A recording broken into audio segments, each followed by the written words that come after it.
Looking back on Saturday's game against Connah's Nomads, it was a 1-0 victory.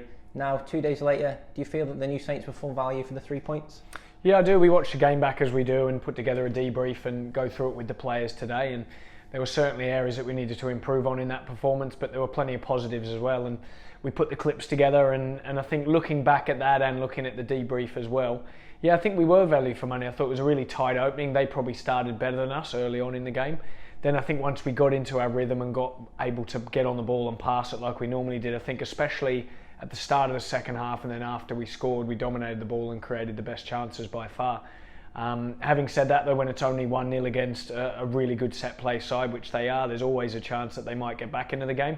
And we found that right at the end. We were fortunate for that goal to be disallowed. I think right at the end was a big turning point in the game, of course. But look, and I think we deserved to get the penalty as well, by the way.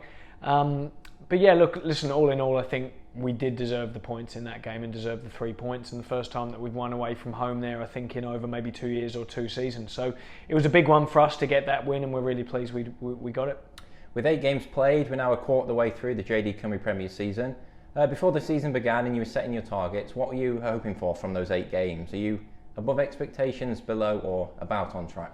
Yeah, I mean, look, the target was really for the whole season to improve on last season in the league, by narrowly coming second. That was important for us to get off to a good start this year because we want to improve on that. We want to improve on second place, and we've made no secret that we want to try and win back the league that we haven't done for the last 2 seasons. So you wanted to get off to a good start. It's great where we are at the moment. We're unbeaten so far. However, I think, like you say, quarter of the season gone doesn't mean anything yet at the moment. I think we've got a lot of work to do and still feel like we can really improve the team moving forward, and we've got plenty of areas that we can improve on. We're working hard on them every day in training. Even today we come in, we work hard, we do the debrief. Just because we won, it doesn't mean that we don't do the work. So it's been a good day of preparations leading into that. But yeah, in terms of expectations, I think we'll probably see where that is come the end of the season. But we know we want to be come the end, and that's important. So we're pleased we got off to a good start, but I must emphasise it's only the start. Turning our attention to tomorrow night's game and the visit of Bala Town, it's first versus second at Park Hall. Have you been surprised by Bala's strong start to the season and on the evidence we've seen so far that they appear to be title contenders? Yeah, well, I'm not surprised at all. I think they added really well in the summer. Rutherford from Wrexham, experienced player, played at a good level. Edwards, the midfielder, who's come on, I think he scored 6 goals from midfield in the league this year. Very good signing for them, as well as to add the Venables and the good players that they've already got. So, yeah, they were tough games when we played them last year. And I think that, yeah, they've added, and I'm not surprised. I think they had a lot of draws come the start of the season, but they've been picking up the wins. They had a great result in the Cup, and I think that's really kicked them on a little bit in terms of results since then. So, hard to beat, but very physical. Got a bit of everything in their side. I think they can mix it up as well. They can play a bit, but then they go direct, and the runs from Edwards in midfield, like I said, Venables and the key players there, I think will cause us a lot of problems. I think I wouldn't be thinking too much into the game that they played on the weekend, even though they drew 1-1. I think it was a game where they hit the crossbar twice watching it and could easily have won that game. So I think it'll be a different type of game maybe when they come here tomorrow night. Your first game as TNS head coach was against Bala back on the 10th of April. That was a close game then, with the early Ryan Brobber goal making the difference. Are you expecting another tight game tomorrow?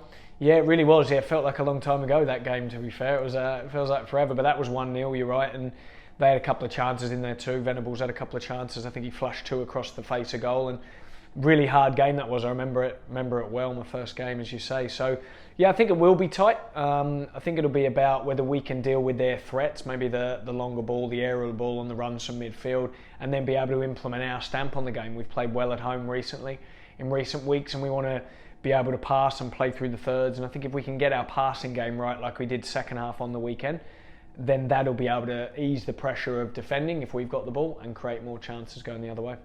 With a win tomorrow, the new Saints could go 9 points clear at the top of the table. Although very early in the season and can't call it a title-defining game, that would be a pretty significant point from a psychological point of view. Yeah, I mean, look, there was a couple of interviews last week where I said a similar thing in terms of that we're not looking too much at the table. It's definitely way too early. I think if you do that too much, then you take your eye off the ball and what you're actually doing yourself. So I think that's really key. The players have been great. They've been really focused, concentrating on each game at the time. And we've got a run of games really where we played Connah's Quay, we've got Bala, and then we play Flint. And I think they're 3 of probably the hardest games, or on paper could be the hardest games that we will play or have played this season. So that after that little period of games, I think we'll see a bit more where we are. But look, I think it's a little bit too early to be deciding on that. This will be the second game in 3 days for the players. How have preparations differed with less time for both preparation and recovery? Yeah, I mean, physically you've got less time. You've got to be looking after the players that are playing Saturday and Tuesday and starting those games. Some of the ones that might come into the team who haven't played Saturday can be on a different physical program to the ones who did play Saturday, making sure the rest and recovery is right, but also the tactical work too.